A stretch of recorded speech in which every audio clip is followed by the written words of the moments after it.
우리 인간은 죽는다 하는 이 명제만큼 확실한 것은 없습니다. 이 사실은요, 젊은이나 늙은이, 부자나 가난한 이, 아니면 많이 배운 사람이나 조금 덜 배우니, 의학적 지식을 많이 알고 있는 사람이나 의학적 지식에 대해서 전무한 사람이나 아무도 예외가 없습니다. 다만 수명의 차이, 즉 시간의 차이만 조금씩 있을 뿐, 이 확실한 실제, 인간은 죽는다 하는 이 실제에서 벗어날 수 있는 사람은 없습니다. 그런데 혹시 여러분 중에 아니요 목사님, 저는 절대 죽지 않습니다, 안 죽을 겁니다, 이렇게 마음먹은 분이 있다면 그분에게 제가 꼭 한마디 해드리고 싶습니다. 꿈 깨십시오. 이거는 꿈입니다. 다 죽습니다. 죽음을 피할 수 없습니다.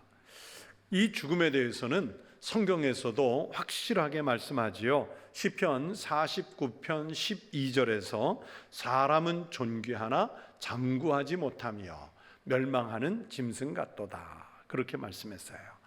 여러분, 시인이 이 지금 읽은 말씀에서 말씀하려는 의도가 무엇일까요?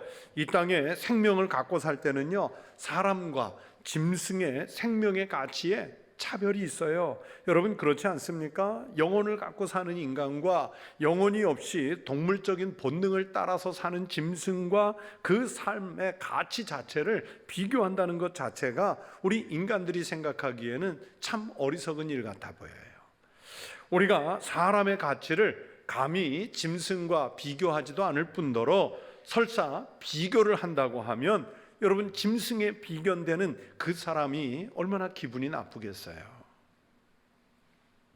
그러나 죽음 앞에서는 사람이나 짐승이 차별이 없습니다. 즉 짐승도 멸망할 것이고요, 사람도 같이 죽습니다. 그래서 시편 49편을 쓴 고라 자손이라고 자신을 밝힌 시인은 사람이 살아있을 때는 존귀하지만 그래도 장구하지 못해요. 아무리 존귀해도 장구하지 못하고요, 그래서 인생은 한계가 있다고 말씀해요. 인간은 오래 살고 싶은 욕망에도 불구하고 영원히 살 수 없습니다.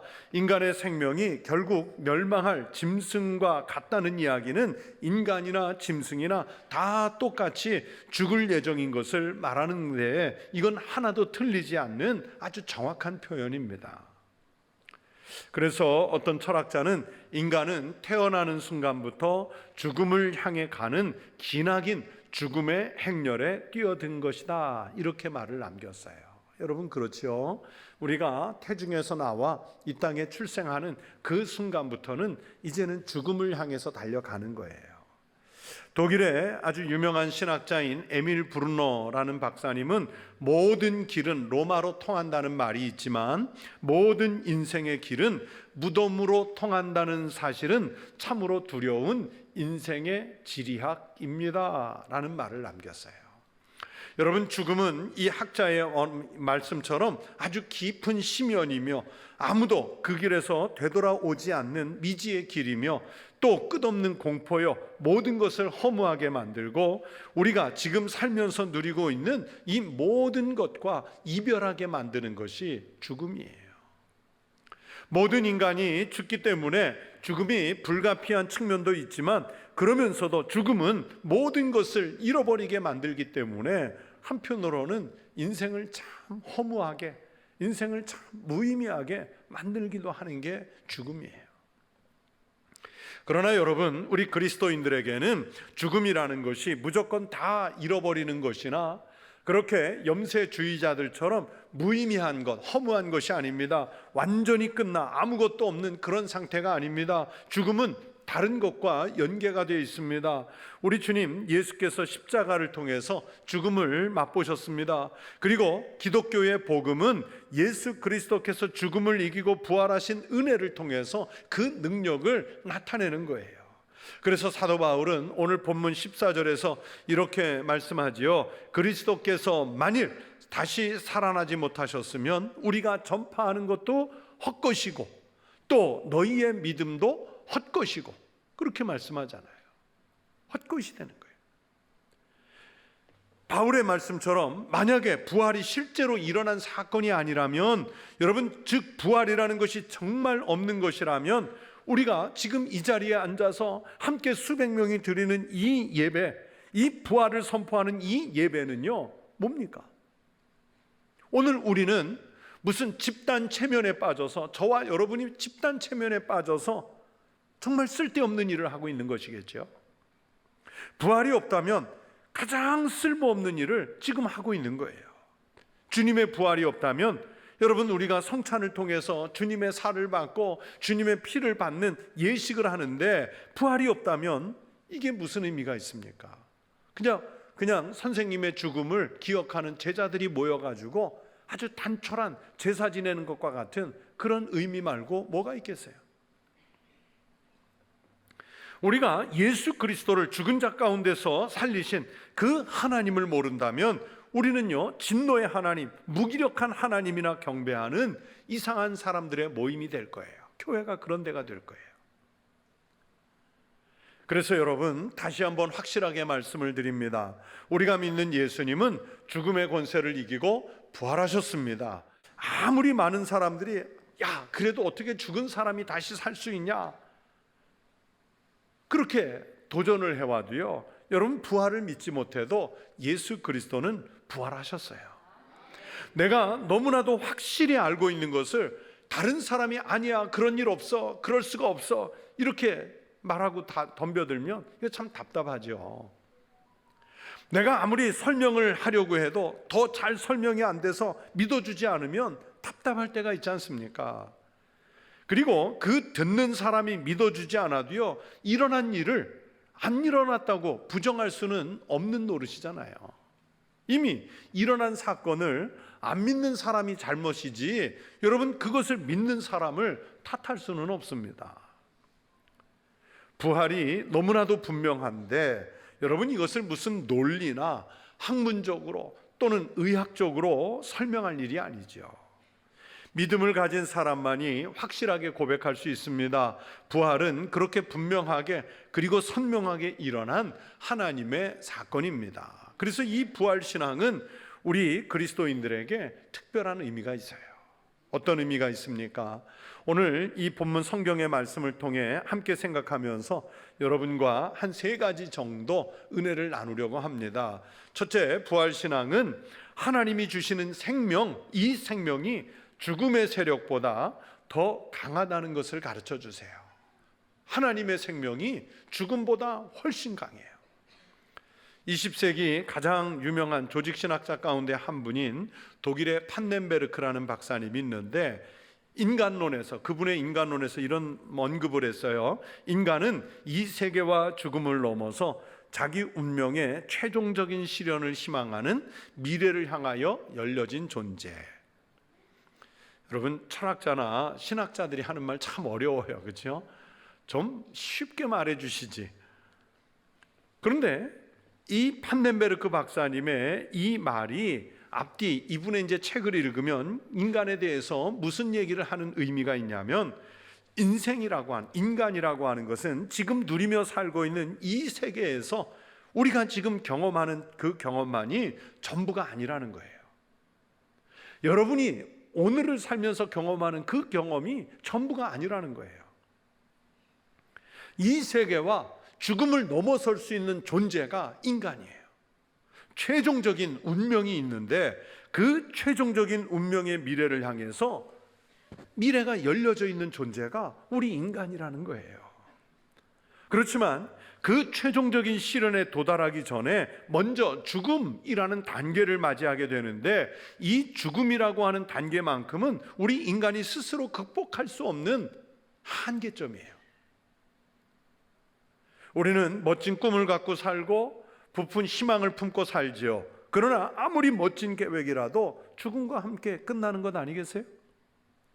이렇게 죽음은 인간의 삶에서 모든 의미와 가치를 빼앗아 갑니다. 우리가 만들어낼 수 있는 창조적인 인생을 아무것도 아닌 것 같이 단번에 허무하게 만들어버리는 게 바로 죽음이에요.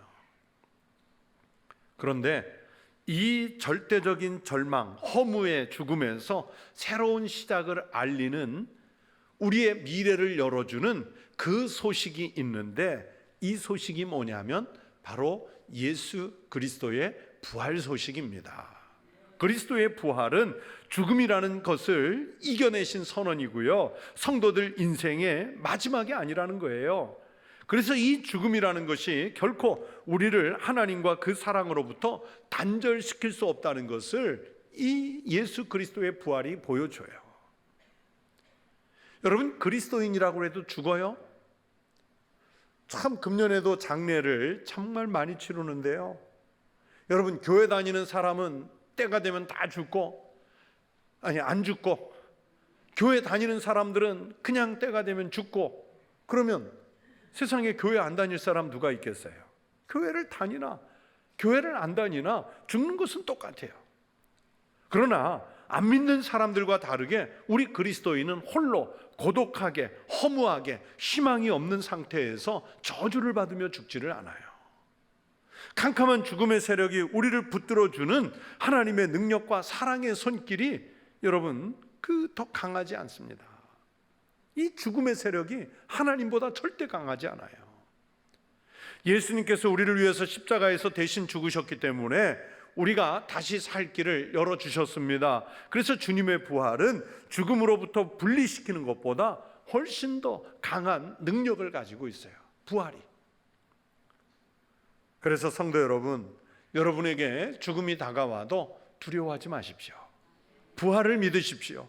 부활을 믿는 성도들은 죽음의 공포와 두려움을 이길 권세를 갖게 되는 줄로 믿습니다. 우리 하나님의 사랑이, 우리 하나님의 생명이 우리가 맞닥뜨릴 죽음보다 훨씬 더 강하다는 것을 믿는 성도들이 되시기를 축원합니다. 또 둘째, 부활신앙은 여러분 하나님이 만물을 창조하시고, 즉 창조주이시고 그 만물 창조하신 것을 주관하신다는 사실을 다시 확인시켜주고 있어요.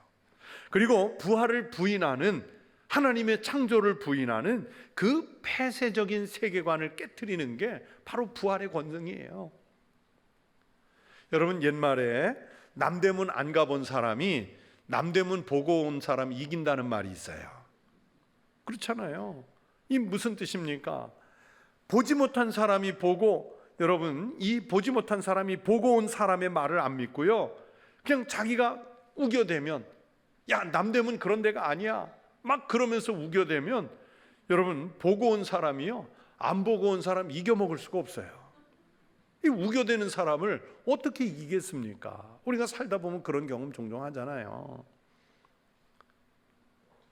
중세시대에 갈릴레오가 우주를 연구하면서 그 당시에 폐쇄적인 세계관을 깨는 그 천체 물리학을 발견해요. 여러분, 그 당시 중세 세계관으로는 태양을 비롯한 지구의 주변의 모든 별들이, 지구는 가만히 있고 이 별들이 지구를 중심으로 돈다고 생각을 했어요. 그게 세계관이에요. 그런데 갈릴레오가 천체를 연구해 보니까 오히려 태양은 제자리에 있고 지구가 스스로 자전을 하고, 또 자전을 하면서 365일 동안 태양 주위를 돈다는 것을 알게 됐어요. 이 지구가 자전하면서 공전을 하니까 밤낮이 생기고 계절이 생기고, 그러면서 마치 다른 별들이 지구를 끼고 돌고 있는 것처럼 보였던 거예요. 그러나 갈릴레오가 그것이 아니라는 자기가 발견한 천체의 상황을 발표를 했다가 우리가 잘 아는 대로 교회에 끌려나가 종교 재판을 받는데, 여러분 중세시대 종교 재판에 끌려가면 무서워요. 거의 죽는 거예요. 그래서 갈릴레오가 그 자리에서 목숨을 부지하기 위해서 자기가 잘못했다고 사과하고 자기의 연구 결과를 부정했다고 그러지요. 그러면서 나온 그 재판정을 나오면서 한 유명한 말이 있습니다. 뭐라 그러면서 나왔다고 그래요? 그래도 지구는 돈다. 지구는 돌아요.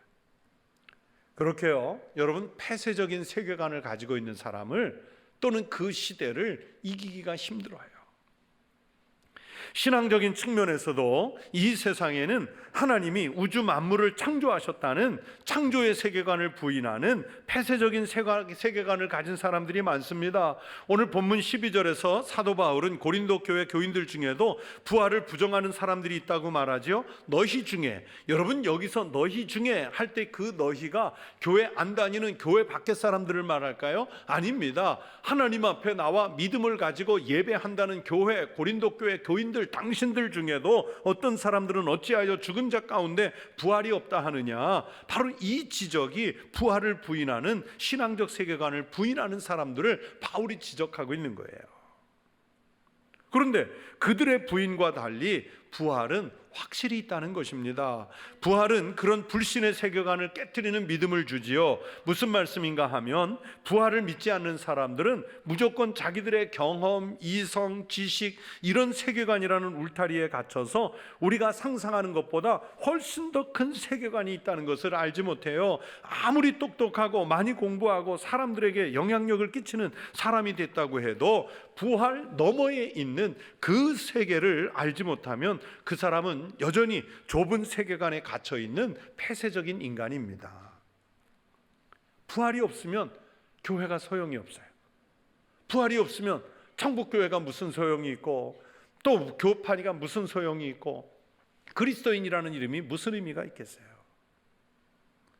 부활은 생명을 창조하신 분이 주님이시고 우리의 생사를 결정짓는 분도 주님이시라는 사실을 증명합니다. 그래서 부활을 믿는다는 것은 하나님의 창조 주권을 인정하는 거예요. 사도 바울은 예수님의 부활은 과거에 지나가 버린 일회적인 사건이 아니라 앞으로 일어날 사건의 시작을 알리는 위대한 출발이라고 가르쳐 주시는 거예요. 여러분, 그렇게 주님의 부활은 마감된 것, 끝난 것이 아닙니다. 미래를 향해서 열려진 사건이에요. 즉 예수님의 부활은 앞으로 우리가 참여하게 될 새로운 생명, 부활의 몸을 예수님께서 잠자는 자들의 첫 열매로서 마치 시범을 보여주시듯이 우리에게 먼저 보여주신 거예요. 그래서 여러분, 죽음이라는 것이 인간에게는 극복할 수 없는 한계일 수 있지만 하나님에게는 죽음이 한계일 수 없습니다. 왜냐하면 하나님은 영원하신 분이고 어떤 상황에서도 생명을 창조하실 수 있는 창조주이시기 때문에 그렇습니다. 만약 몸이 없어서, 그 무덤에 들어가 있는 몸이 없어서 하나님이 우리를 다시 부활시키지 못하신다면 그 하나님 참 능력 없는 하나님이세요. 우리 인간은 부활시킬 수가 없지요. 인간이 그 부활시킬 수 없다는 게 능력의 한계예요. 그러나 부활은 어떤 형편에서든지 하나님에게 한계가 없는 일입니다. 영원하신 하나님은 무엇이라도 부활시키실 수 있는 분이라는 것을 믿습니다. 하나님은 죄와 죽음이 지배하는 이 세계 한가운데에서 영원한 삶의 세계를 보여주셨어요. 하나님은 우리의 체질을 아시며 우리가 미천한 먼지 같은 존재로 만들어졌지만 이제 그리스도가 부활하신 그날 아침처럼 새로운 가능성, 생명의 길이 열려져 있다는 것을 우리가 알기를 원하십니다. 하나님은 인간으로 보내셨던 나사렛 예수를 살리심으로 우리로 하여금 그리스도 안에서 영원한 생명을 기업으로 허락해 주셨습니다. 모든 빛이 꺼지고 모든 희망이 무너지는 그 무덤에서도 하나님은 살아계시고 새로운 생명을 허락하신다는 것을 예수님의 부활로 증명하셨습니다. 천지를 창조하신 하나님은 그것을 운행하시는 주권을 갖고 계시는 줄로 믿습니다. 그러므로 죽음에서도 부활 창조하실 수 있어요. 부활이 없다는 폐쇄적인 이 불신에 갇혀 있지 마십시오. 부활이라는 상상할 수 없는 은혜에 여러분의 마음을 여시기를 바랍니다. 그 부활의 은혜가 예수님에게 일어난 것처럼 우리에게 일어날 줄로 믿습니다. 그 부활의 축복을 누리는 성도 되시기를 축원합니다. 끝으로 세 번째, 부활신앙은 우리 그리스도인들로 하여금 부활의 소망을 가진 사람으로 살게 할 뿐만 아니라 우리로 부활의 증인으로 살게 하는 명령입니다. 여러분, 우리 그리스도인은 주님의 부활을 통해서 알게 된 하나님의 사랑과 부활의 소망을 가지고 살아가는 자리에서 전달해 줄 책임이 있어요. 내가 복음 왔으니까, 내가 목격했으니까, 내가 믿음을 고백하니까 전달해 줄 책임이 있어요. 여러분, 부활신앙은 우리를 현실에서 도피하게 하는 것이 아닙니다. 오히려 부활을 믿는 사람들은 하나님을 부인하는 세상 속에 나가서 아직도 자신들의 죄를 깨닫지 못하고 죽어가는 사람들에게 맞서서 복음을 전해주고 하나님의 약속하신 미래를 선포해주고 희망을 품고 살아가는 사람으로 바꿔줘야 됩니다. 누가? 부활을 경험한 사람들이. 우리는 생명을 사랑하는 사람으로서, 희망을 가진 성도로서 이 세상 속에서 부활을 신빙성 있게 전달해주는 증인이 돼야 돼요. 어떤 방법으로 전하겠습니까? 먼저는 우리가 부활의 증인으로서 하나님이 우리 몸을 사용하시도록 의의 병기로 드리라고 말씀했습니다. 사도 바울이 로마서 6장 13절에서 이렇게 말씀하셨어요. 또한 너희 지체를 불의의 무기로 죄에게 내주지 말고 오직 너희 자신을 죽은 자 가운데서 다시 살아나신 자 같이 하나님께 드리며 너희 지체를 의의 무기로 하나님께 드리라. 여러분, 육신의 욕심 때문에 내 몸이 불의의 무기로 쓰여서는 안 돼요. 내 몸을 하나님께서 의의 무기로 쓰시도록 하나님께 드려야 됩니다. 누가? 죽은 자 가운데서 다시 살아나신 예수님 같이. 그래서 사람들이 우리 착한 행실을 보고 하나님께 영광을 돌릴 수 있도록 은혜로운 내 몸을 주님의 몸으로 드리는 그런 믿음의 성도들이 되시기를 바랍니다. 그리고 부활하신 주님이 명령하신 말씀에 순종하면서 살아야 돼요. 부활하신 주님은 제자들을 만나서 가라 그렇게 명령하셨잖아요. 가서 모든 민족을 제자로 삼아 아버지와 아들과 성령의 이름으로 세례를 베풀고 그러면서 모든 족속에게 하나님의 말씀을 선포해서 가르치게 하라고 명령하셨는데 이 말씀을 언제 하셨습니까? 부활하신 다음에 하시잖아요. 또 부활하신 다음에 너희는 온 천하에 다니며 만민에게 복음을 전하라 말씀하시는데 만민에게 복음을 전파하는 게 뭐예요? 당신이 지금 목격한 부활한 예수를 전하라는 거예요. 그래서 우리가 사명으로 받은 이 복음 전파가 곧 부활의 증인이요 부활의 목격자로 살라는 말씀입니다.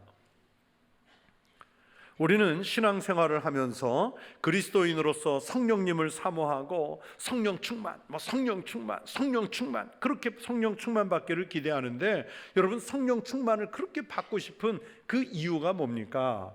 뭐 때문에 성령 충만 받기를 원하십니까? 성경은 그 성령 충만을 받고 싶은 목적을 분명하게 밝혔지요. 오직 성령이 너희에게 임하시면 너희가 권능을 받고 예루살렘과 온 유대와 사마리아와 땅끝까지 이르러 내 증인이 되리라. 여러분 증인이 되기 위해서 성령 충만을 사모하는 거예요. 이 말씀들은 하나같이 우리가 부활의 증인된 삶, 복음을 전파하는 삶을 살라는 명령입니다. 그렇다면 우리는 부활하신 주님이 우리에게 주시는 이 부활의 증인으로 살라는 말씀들의 명령들에 순종해야 되지 않겠습니까? 주님의 명령을 따라서 복음의 증인으로 부활의 증인으로 살아가는 성도들 되시기를 축원합니다.